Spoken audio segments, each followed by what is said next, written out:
Morning, everybody. This is your boy D Mac. Let's talk. All right, so gun control. This has been a hot button issue forever in this country. And the two sides are like this. One side is saying we need regulation on guns. We need to have control over who's able to buy guns and what guns are they able to buy.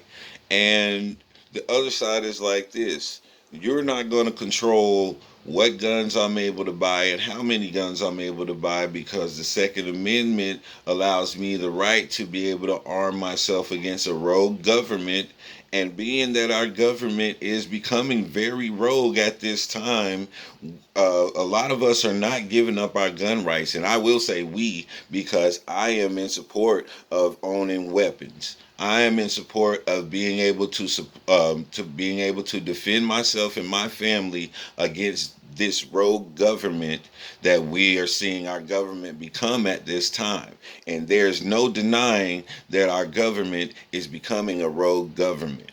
So when I look at this, I see the militarization of the police force. Why does a police force need an MRAP?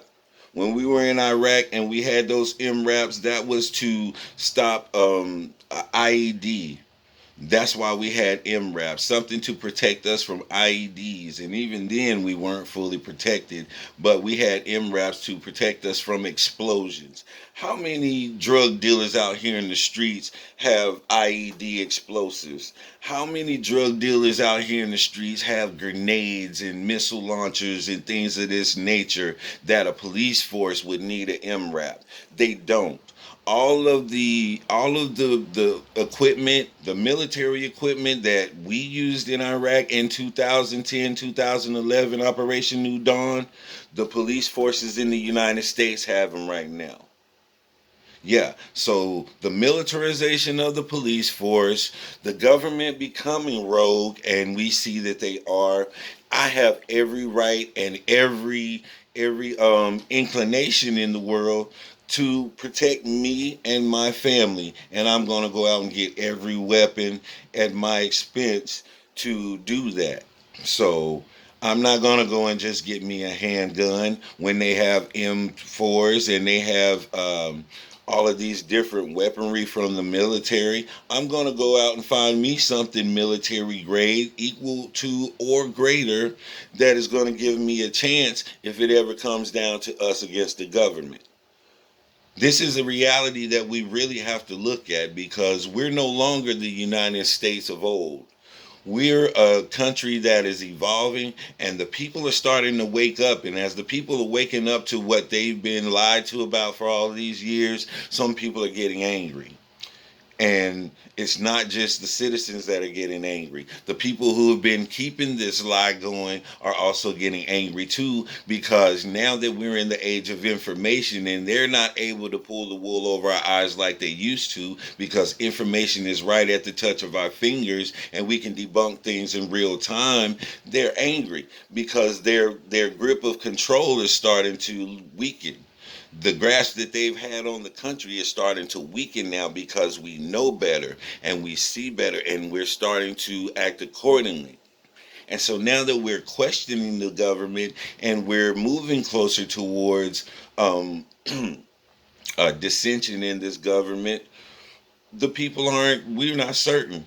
We're not certain. We don't feel secure, and we feel like we have to protect ourselves. And we're going to have weapons to protect ourselves because if we leave ourselves open to this government with nothing to fight back against tyranny, where does that leave us? That leaves us as slaves.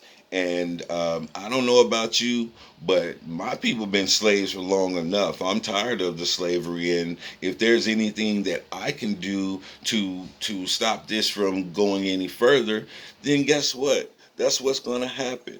I'm a big advocate of gun rights, and I feel like we should have something to protect us against these forces. Because let the truth be told, if we didn't have people in the military who had integrity and operated under integrity, Donald Trump would have sicked the military on U.S. citizens, and that's absolutely against the law. But they can get around that by saying domestic terrorism. And so now that's why you have this legislation coming through saying that gang members are considered domestic terrorists, because if you can label someone a terrorist, then that means that you can use military force. Yeah, you can call martial law and you can use military force against domestic terrorism. You have to listen to the play on words that they're using and the language that they're using in this legislation and in these articles to allow them to override what rights we already have as citizens of this country. So you have to pay close attention to what's going on right now. Don't get caught up in all of the distractions with the stars and the shows. That's why they pay them all of that money. That's why they pay so much for entertainment, to keep us distracted from what's really taking place in the country. And so, like I've said before, I've said this a couple times before, and I'll keep on reiterating it. Anytime a news story comes out that's very trivial and shallow, but it gains everybody's attention, I automatically start looking to government and what they're doing in government. I'm looking at Congress. I'm looking at the Senate. I'm looking at bills that's being passed during this time, because this is the time whenever our attention is diverted to something else, that they'll slip in a bill, and then the next thing you know, it's already been passed, and we're like, what's this? But it's too late for us to fight back against it because it's already been put into action. So we have to pay attention to these things, because pretty soon we're going to find ourselves in a situation where we're fighting against our government. Yeah, it's not a popular thing. Nobody wants to think about that.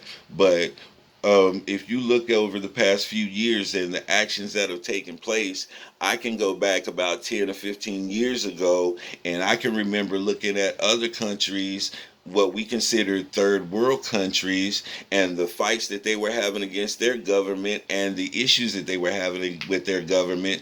And it's exactly a mirror image of what we're going through now in the United States. So I would go as far as to say that the United States is on a slippery slope and a verge to becoming a third world country if we don't get our stuff together. So, these are just some thoughts that have come into my mind, and I want to let people know that we're no longer in a what is it, a euphoria. This is not a euphoria. This is not a euphoria at all. Not euphoria, utopia. That's what it is. Everybody always considers America this great utopia, and it's the best place to be in the world. If America is the best that the world has to offer, then we're in a whole lot of trouble. This is your boy D Mac. I'm out.